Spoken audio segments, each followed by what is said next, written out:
मला हे नाव वाचून मात्र नक्कीच दुःख झालं, कारण त्यांच्याकडनं अशी अपेक्षा मला नक्कीच नव्हती. तर आता ही पूर्ण यादी रुपाली चाकणकरांच्या फोन कॉल्सची आहे, जी त्यांनी इनकमिंग आणि आउटगोईंग खरातांना केले. त्यांचं सगळ्यात जास्त जर खरातांशी कोणी बोललं असेल तर त्याच्या नंबर 2 पदावर रुपाली चाकणकर आहेत. पण राजकारणी तिथे गेले हे मात्र मला नमूद करायचंय, म्हणून मी ती सगळी नावं वाचून दाखवते. नाशिकचे आमदार नितीन पवार, चंद्रकांत पाटील, चंद्रकांत पाटलांचे पीए मंगेश देशपांडे, उदय सांगळे जे सिन्नरहून उभे होते, जे हरले, ते देखील गेले होते. आमदार विधान परिषदेचे शिवाजी शहाणे, पद्मश्री पोपटराव पवार, रामदास खेडकर जे दादा भुसेंचे पीए आहेत, दीपक केसरकर यांचे आधी मला 1 नंबर जो माझ्याकडे होता तो सापडला नाही, पण जेव्हा मी ट्रू कॉलरवरनं नंबर्स शोधत होती तेव्हा मला दीपक केसरकरांचा 1 नंबर मिळाला, ज्याच्यातनं 19 कॉल झाले होते. राहुल कोतडे जे ओएसडी आहेत विखे पाटलांचे, एकनाथ शिंदेचं तर मी म्हटलंच आहे, प्रभाकर काळेंचं मी म्हटलंच आहे, सुनील तटकरे आणि एक जे नवीन नाव मिळालंय ते म्हणजे जयंत पाटील राष्ट्रवादीचे. मला हे नाव वाचून मात्र नक्कीच दुःख झालं, कारण त्यांच्याकडनं अशी अपेक्षा मला नक्कीच नव्हती की ते अशा बाबांकडे काही भविष्य विचारायला किंवा काय विचारायला, त्यांना कोण घेऊन गेलं, हे सगळं म्हणजे जाणून दुःख झालं की त्यांच्याकडनं अशी अपेक्षा मला नव्हती. मी पण रॉंग असेल, पण कारण बरेच जणांकडनं बरंच काही ऐकलंय, पण मला ती व्यक्ती चांगली वाटायची आत्तापर्यंत. असो, आता चाकणकर कुटुंबातले रुपाली चाकणकर, मुलगा सोहम चाकणकर, प्रतिभा चाकणकर, तन्मय चाकणकर, प्रफुल्ल चाकणकर, संकेत सायकर या सगळ्यांचे कॉल्स या यादीत सापडले.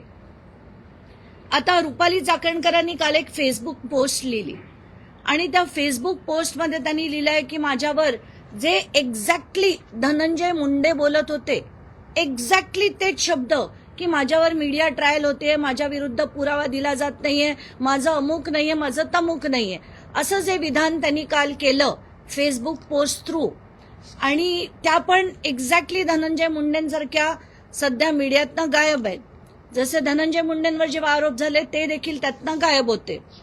तर आता ही पूर्ण यादी रुपाली चाकणकरांच्या फोन कॉल्सची आहे, जी त्यांनी इनकमिंग आणि आउटगोईंग खरातांना केले. ही पूर्णच्या पूर्ण यादी मी आता माझ्या मीडियाच्या ग्रुपवर घालते. ह्याच्यात 177 कॉल्स आहेत, त्याच्यात जसं मी आधी म्हटलं कॉल रेकॉर्ड्स 177 आहेत, ज्याच्यात इनकमिंग कॉल 119 आहेत, आउटगोईंग कॉल 58 आहेत, आणि हा डेटा 1 एप्रिल ते 17 मार्च आहे. आणि इंटरेस्टिंगली 17 मार्च पर्यंत अगदी त्यांचा फोन बंद होईपर्यंत रुपाली चाकणकर त्यांच्याशी बोलायच्या, आणि एका दिवशी ते तब्बल 22 मिनिटं गप्पा मारत होते. हे कशाच्या गप्पा होत्या, त्यांना त्यांच्या संस्थानाची बोलणी होती का, आणि त्यांना अजूनही जर वाटत असेल की मी काही चूक केलेलं नाहीये तर परमेश्वरच जाणो. कारण आत्ताच्या घटकेला ही मी जी यादी काढली आहे आणि याच्यात बाकीची जी नावं आहेत त्याची मी चौकशीची मागणी SIT कडे केली आहे. त्याच्यात टोटल जे टॉप 10 फोन नंबर्स आहेत ज्यांनी सगळ्यात जास्त वेळ खरातांशी बोललेत, त्याच्यात पहिल्या नंबरवर त्यांची मुलगी आहे, मी समजू शकते.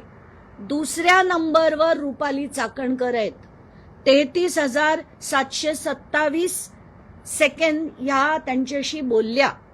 तर रुपाली चाकणकर, जर तुमचं काही काम नव्हतं, फक्त संस्थेचं काम तुम्ही पाहत होत्या, तर तुम्ही त्यांना करणाऱ्यातल्या कॉलमध्ये टॉपच्या दुसऱ्या नंबरवर कशा, म्हणजे तुमचे सगळ्यात जास्त कॉल 177 कॉल सोडा, काही कॉल जर 30 सेकंदाचे असते तर मी समजू शकले असते, पण तुमचं सगळ्यात जास्त जर खरातांशी कोणी बोललं असेल तर त्याच्या नंबर 2 पदावर रुपाली चाकणकर आहेत. आता बाकीची नावं मी वाचून दाखवते.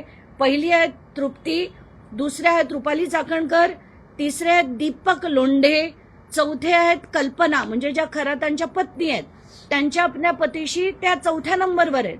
पण सेकंड नंबरवर रुपाली चाकणकर, तिसऱ्या नंबरवर दीपक लोंढे आणि एक महत्वाचं नाव आहे, त्याच्याबद्दल मी सगळं बोलणारच आहे.